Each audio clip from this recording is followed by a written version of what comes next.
Premlal, American കൂട്ടായ്മകൾക്ക് ബദൽ ഒരുങ്ങുന്നതായ റിപ്പോർട്ടുകൾ പുറത്തു വരുന്നുണ്ട്. നമുക്കറിയാം ബ്രിക്സ് എന്ന് പറഞ്ഞ രാജ്യങ്ങളിലെ കൂട്ടായ്മ ഇപ്പോൾ ഇതാ ബ്രിക്സിൽ അംഗത്വം നേടാനായി വിവിധ രാജ്യങ്ങൾ ക്യൂവിൽ നിൽക്കുന്നതായ റിപ്പോർട്ടുകൾ പുറത്തു വരുന്നുണ്ട്. പുതിയ രാജ്യങ്ങൾ വരുന്നു. ബ്രിക്സ് കുറെ കൂടി വളരുന്നതിന്റെ ലക്ഷണമായി ഇതിനെ നമുക്ക് വിലയിരുത്താൻ കഴിയില്ലേ? തുഫയിലെ ഒരു കാര്യം മനസ്സിലാക്കണം. ബ്രിക്സ് എന്ന് പറയുന്നത് പൊതുവെ അറിയപ്പെടുന്നത് തന്നെ അമേരിക്കൻ വിരുദ്ധരുടെ കൂട്ടായ്മ അല്ലെങ്കിൽ ഡോളർ വിരുദ്ധ കൂട്ടായ്മ എന്നാണ് അറിയപ്പെടുന്നത് തന്നെ. ഇത് 2009 ഈ ബ്രിക്സ് കൂട്ടായ്മയുടെ തുടക്കം. അന്ന് ബ്രിക്സ് ഇല്ലായിരുന്നു, ബ്രിക്കേ ഉണ്ടായിരുന്നുള്ളൂ. അതായത് ബ്രസീൽ, റഷ്യ, ഇന്ത്യ, ചൈന അത്രയും ഉണ്ട്. 4 രാജ്യങ്ങൾ ചേർന്ന് രൂപീകരിച്ച ബ്രിക് ആയിരുന്നു 2009.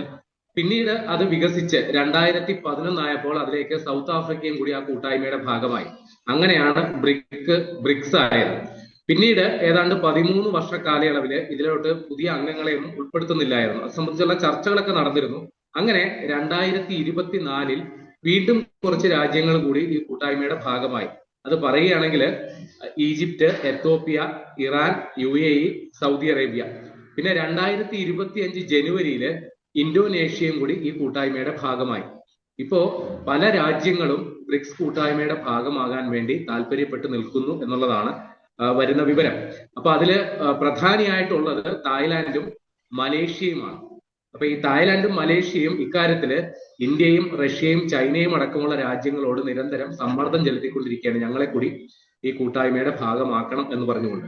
ഈ ബ്രിക്സ് കൂട്ടായ്മ നിലവിൽ 11 രാജ്യങ്ങളാണ് അതിന്റെ സ്ഥിരം അംഗങ്ങളെങ്കിൽ അതില് ഈ നമ്മളെ ഈ കൺട്രി, അതായത് പാർട്ണർ കൺട്രി കാറ്റഗറി, അതായത് ഇതുമായിട്ട് സഹകരിച്ച് പ്രവർത്തിക്കാൻ സന്നദ്ധരായിട്ടുള്ള രാജ്യങ്ങൾ എന്ന രീതിയിൽ ഇതുമായിട്ട് സഹകരിക്കുന്ന മറ്റു രാജ്യങ്ങളുമുണ്ട്. അതായത് തെക്ക് കിഴക്കൻ ഏഷ്യയില് മലേഷ്യയും തായ്ലാന്റും വിയറ്റ്നാമും ഇപ്പൊ ബ്രിക്സുമായിട്ട് ചേർന്ന് പ്രവർത്തിക്കുന്ന രാജ്യങ്ങളാണ്. ഇനി യൂറേഷ്യ, അതായത് യൂറോപ്പ്, ഏഷ്യയും കൂടി ചേർന്ന് കിടക്കുന്ന പ്രദേശത്ത് ബെലാറസും കസാക്കിസ്ഥാനും ഉസ്ബെക്കിസ്ഥാനും ഈ ബ്രിക്സുമായിട്ട് സഹകരിക്കുന്ന രാജ്യങ്ങളാണ്. ഇനി ആഫ്രിക്കൻ രാജ്യങ്ങളില് നൈജീരിയയും ഉഗാണ്ടയും ബ്രിക്സുമായിട്ട് സഹകരിക്കുന്നുണ്ട്. ഇനി ലാറ്റിൻ അമേരിക്കയില് ബൊളീവിയയും ക്യൂബയും ഈ ബ്രിക്സ് കൂട്ടായ്മയുടെ ഭാഗമായിട്ട് സഹകരിച്ച് പ്രവർത്തിക്കുന്ന രാജ്യങ്ങളാണ്.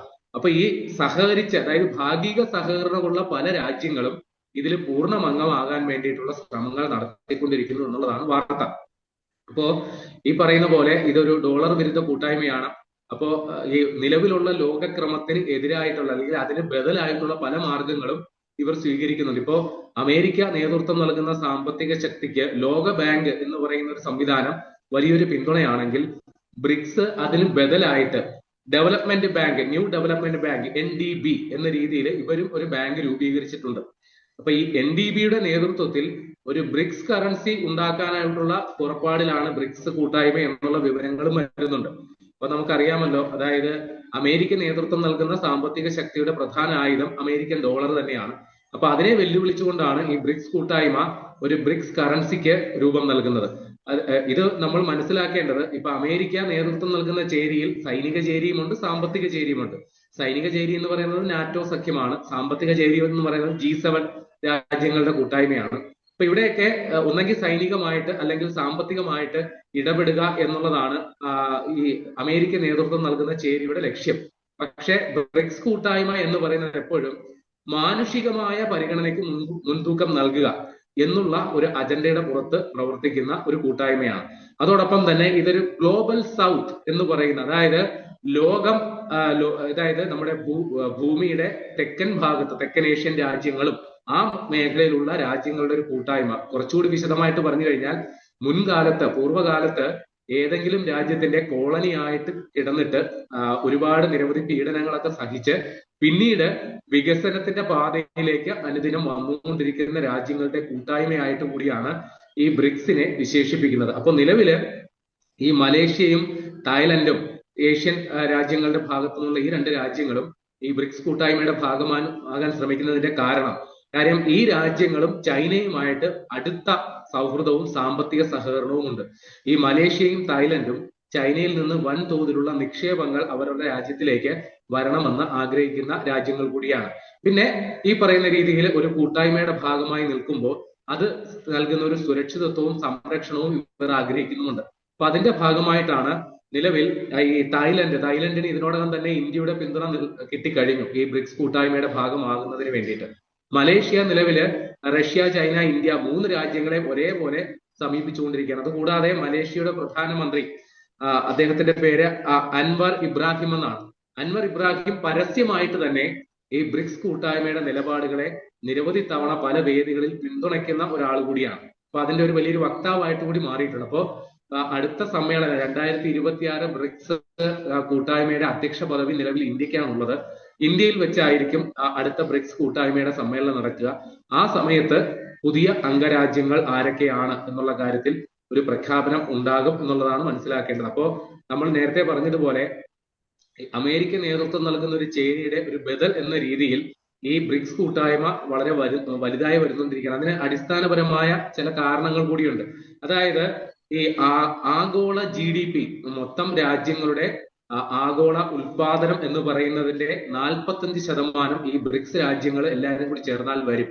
പിന്നെ ലോകത്തുള്ള മൊത്തം പർച്ചേസിംഗ് പവർ, അതായത് സാമ്പത്തിക സ്ഥിതി, അത് ഏതാണ്ട് 50% കൈവശം വെക്കാനായിട്ട് ഈ പറയുന്ന ബ്രിക്സ് കൂട്ടായ്മയുടെ ഭാഗമായിട്ട് ഉണ്ടാകും. പ്രത്യേകിച്ചും ഇന്ത്യയും ചൈനയും ഒക്കെ അണിനിരക്കുന്ന രാഷ്ട്രം, പിന്നെ റഷ്യയും ഉണ്ട് എന്ന് പറയുമ്പോൾ തന്നെ അതിന്റെ ഒരു സാമ്പത്തിക അടിത്തറയും സൈനിക അടിത്തറയും എത്രത്തോളമാണ് എന്നുള്ളത് നമുക്ക് ഊഹിക്കാവുന്നതേ ഉള്ളൂ.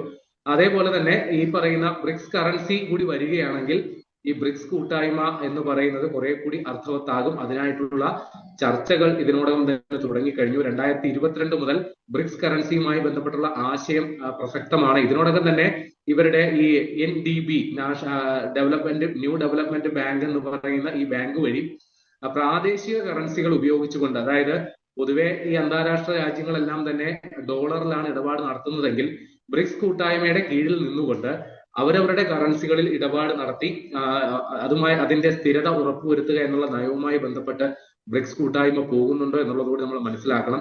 അപ്പൊ ഇത് വെറും 4 രാജ്യങ്ങളുടെ ഒരു കൂട്ടായ്മ എന്ന രീതിയിൽ തുടങ്ങിയ 2009 തുടങ്ങിയ ഒരു കൂട്ടായ്മ ഏതാണ്ട് ഈ ഇന്നോളം വരുമ്പോൾ, അതായത് അതിന്റെ 18ാമത് സമ്മേളനത്തിലേക്കാണ് ഇന്ത്യയിലെ വേദിയാകാൻ പോകുന്നത്. അതിനുള്ളിൽ തന്നെ ഇതൊരു വലിയ അന്താരാഷ്ട്ര തലത്തിൽ തന്നെ വലിയ ഒരു സ്വാധീന ശക്തിയായിട്ട് അമേരിക്ക പോലും പരസ്യമായ ഒരു ശത്രുതാ പ്രഖ്യാപനം നടത്തുന്ന തരത്തിലേക്കുള്ള വലിയൊരു കൂട്ടായ്മയിലേക്ക് ബ്രിക്സ് വളരുന്നു എന്നുള്ളതാണ് മനസ്സിലാക്കേണ്ടത്. അപ്പോൾ ഉറപ്പായിട്ടും 2026 ഇന്ത്യയിൽ നടക്കുന്ന സമ്മേളനത്തിൽ മലേഷ്യയും അതേപോലെ തായ്ലൻഡും അവർ ഈ കൂട്ടായ്മയുടെ ഭാഗമായി കടന്നു വരും എന്ന് തന്നെയാണ് നമ്മൾ പ്രതീക്ഷിക്കേണ്ടത്. മറ്റു പല രാജ്യങ്ങളും ഈ കൂട്ടായ്മയുടെ ഭാഗമാകാനായിട്ട് ഇപ്പോ ദക്ഷിണാഫ്രിക്കയുടെ വിദേശകാര്യ മന്ത്രി നടത്തിയ പ്രസ്താവന ശരിയാണെങ്കിൽ ഏതാണ്ട് 30ഓളം രാജ്യങ്ങളാണ് ഇതുമായി ബന്ധപ്പെട്ട സന്നദ്ധത അറിയിച്ചിട്ടുള്ളത് എന്നാണ് അദ്ദേഹം വെളിപ്പെടുത്തിയിട്ടുള്ളത്. അപ്പൊ അത് വാസ്തവമാണെങ്കിൽ ഈ ബ്രിക്സ് എന്ന് പറയുന്നത് ഒരു പക്ഷേ നാറ്റോയേക്കാൾ വെല്ലുന്ന തരത്തിലുള്ള വലിയ ഒരു സമൂഹമായിട്ട് മാറാനായിട്ടുള്ള സാധ്യത നമുക്ക് തള്ളിക്കളയാനാകില്ല.